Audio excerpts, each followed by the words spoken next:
എല്ലാവർക്കും നമസ്കാരം. ഇത് ടവർ കാർഡാണ്.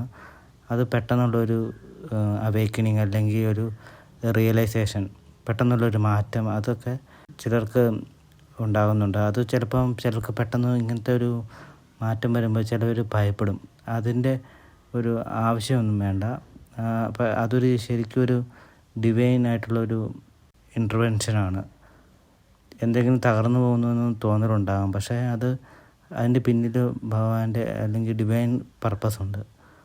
അപ്പോൾ യൂണിവേഴ്സ് പറയുന്നത്, നിങ്ങൾക്കിനി ആവശ്യമില്ലാത്തതെല്ലാം ഞാൻ നീക്കം ചെയ്യും. അതിനുശേഷം വരുന്ന എനർജി എല്ലാം അത്യന്തം പ്യുവറായിട്ടുള്ള ഒരു പുതുമയുള്ള എനർജി ആയിരിക്കും എന്ന് പറയുന്നുണ്ട്. അതുകൊണ്ട് ഈ ആഴ്ച ഒരു കൺഫ്യൂഷനിൽ നിന്ന് തുടങ്ങി ഒരു ക്ലാരിറ്റിയിലേക്ക് വരുന്ന ഒരാഴ്ചയായിരിക്കും. ഫുൾ വീഡിയോ ഈ ചാനലിൽ അപ്ലോഡ് ചെയ്തിട്ടുണ്ട്. വീഡിയോ നോക്കാവുന്നതാണ്. നന്ദി, നമസ്കാരം.